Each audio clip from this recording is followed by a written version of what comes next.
Hello again, and welcome to the second part of knitting the Huron wrister. Right now, I am going to pick up where we left off last time, when we cast on 32 stitches in this case, because I'm knitting a small version of the mitt, and I'm going to, excuse me, I'm going to show you how to join in the round and get your ribbing started. So when you're working with the double pointed needles, you've cast on, and now we're going to split the stitches up onto 3 needles, and then you'll knit with the 4th. So you simply do that just by moving your needles from your cast on needle to your second needle. In this case, it will be 10 stitches on one needle, 10 on the other, and then 12 on the third, just because this is a 32 stitch cast on. So you just simply slide them off.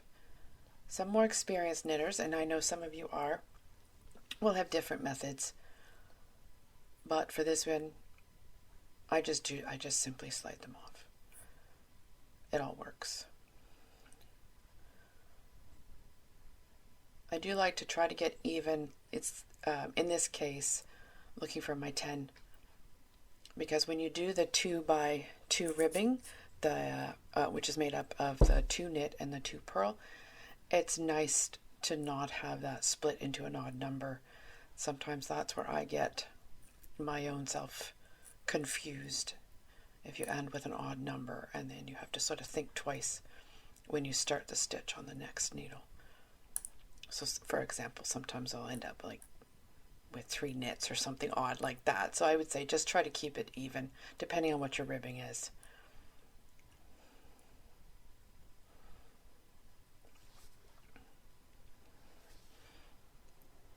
And thank you again for sitting in to listen to this second parter.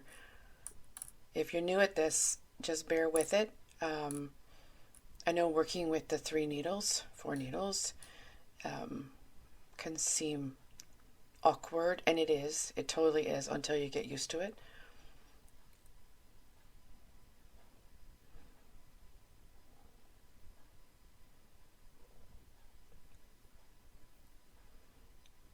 So all I did, just double check your count.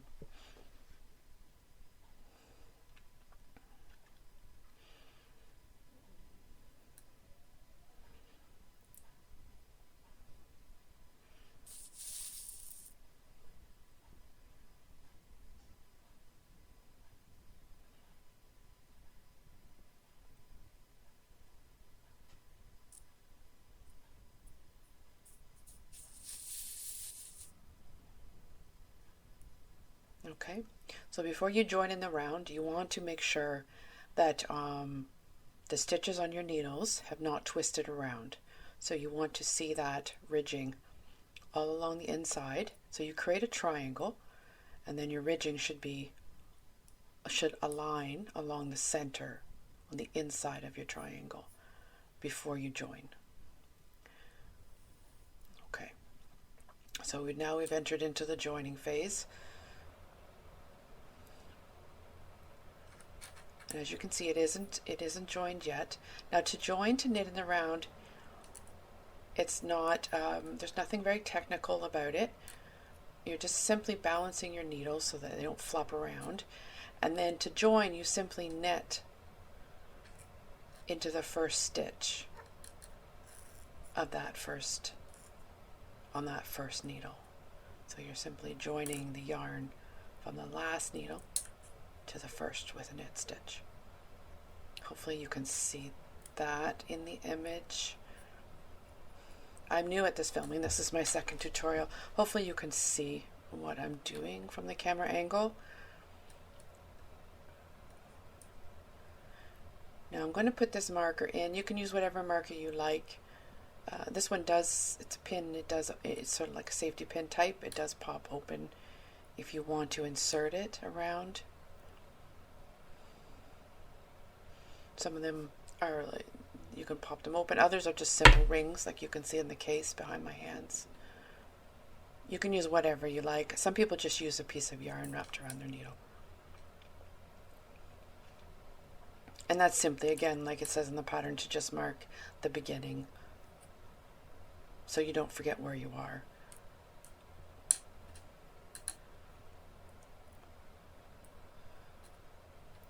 So the ribbing, again, it's a knit 2, purl 2, and you repeat that all the way around.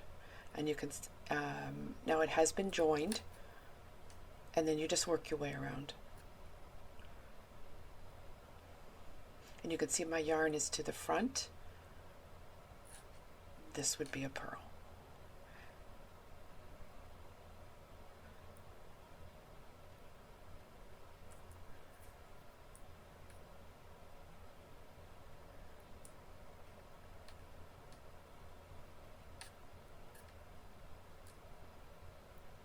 And then you just work your way along.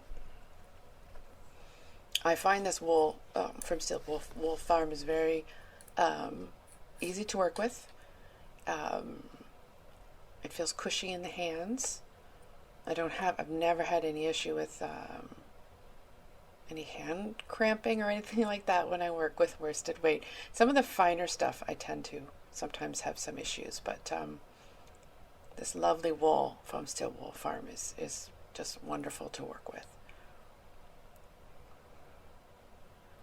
This is my second tutorial, as you know.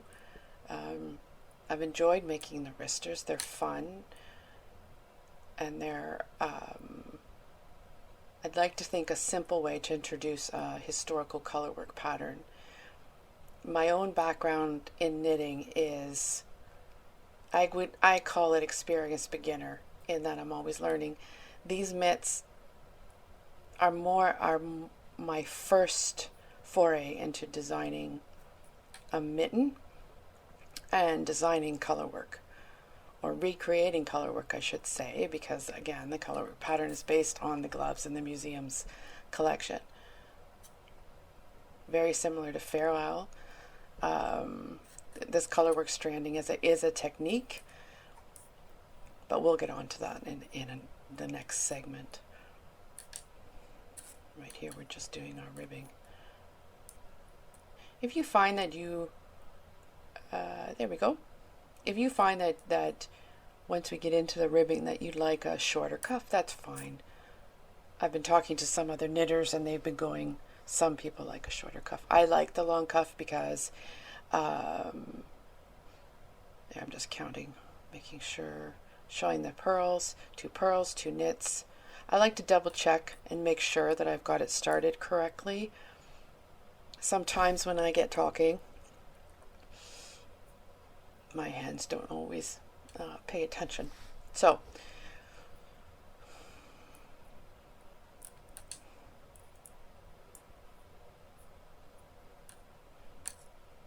and then you just move it to the front, a couple purls. Yeah, I like the longer. I designed the 4-inch cuff because personally I like the look of it. But let's say if you're knitting any for children, I like the longer cuff because you can stick it up into their coat. It doesn't slide off. But not everybody's up for that. Not everybody likes a long cuff. But I just like how it looks. It's very traditional to have the longer wrister.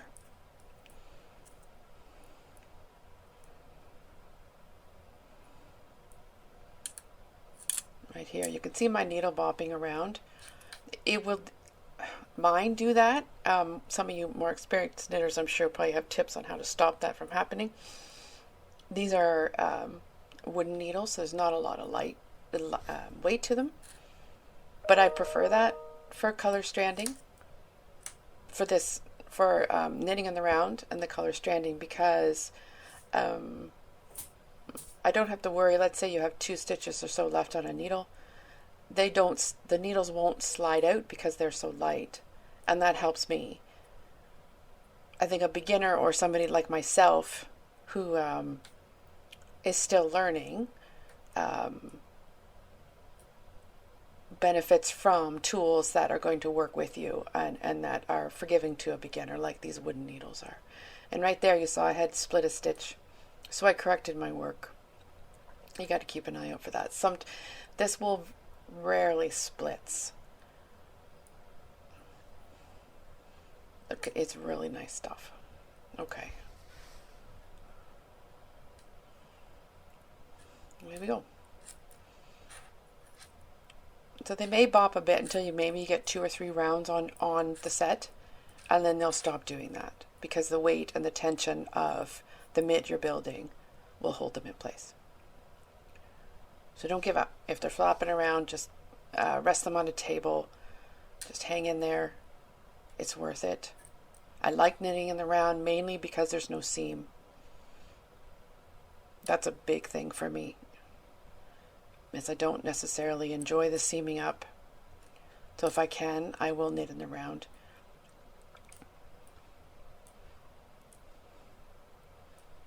Okay, so I'm just checking, making sure I didn't introduce any mistakes to that one. And now we'll go to the third part, which will be building the cuff.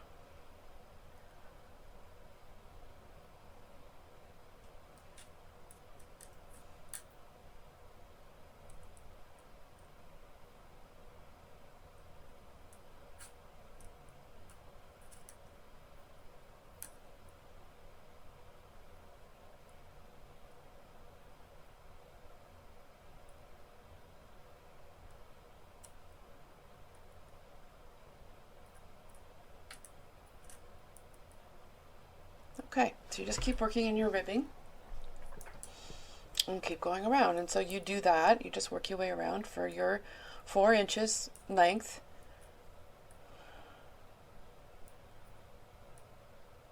It goes very quickly.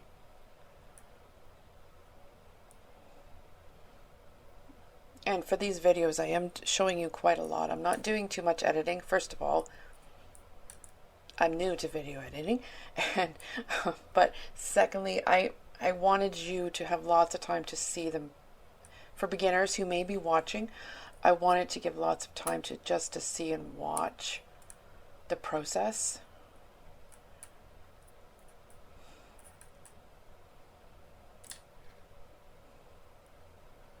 So here we go to purl.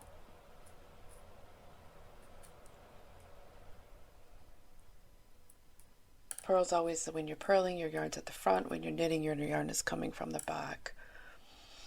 As you can see, I put it back again. And there goes a knit. You wrap and bring the loop forward.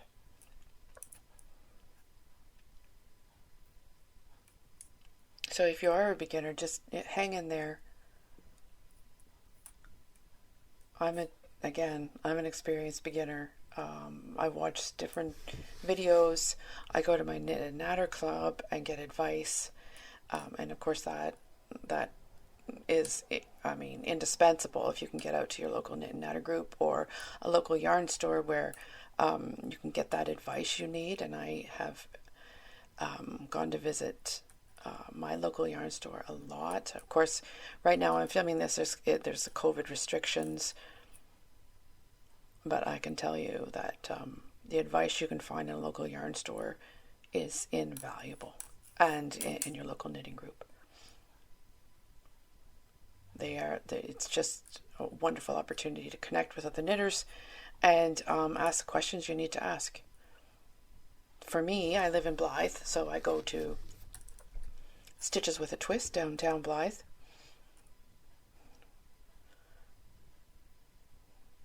And I get my yarn there. And Irene and Patty are great for helping with knitting projects. There we go. So you see how that V goes around the inside. So there's the back. And there's the right side. Right side, wrong side. That's the right side. And I'm giving you lots of footage, and that way you can compare your own work to what you see on the screen. I find that some knitting videos they just go so fast. Hopefully this one has been useful to get you started.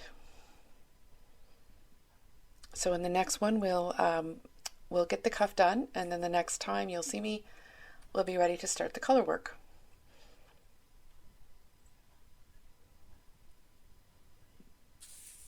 So thank you, and I'll see you the next time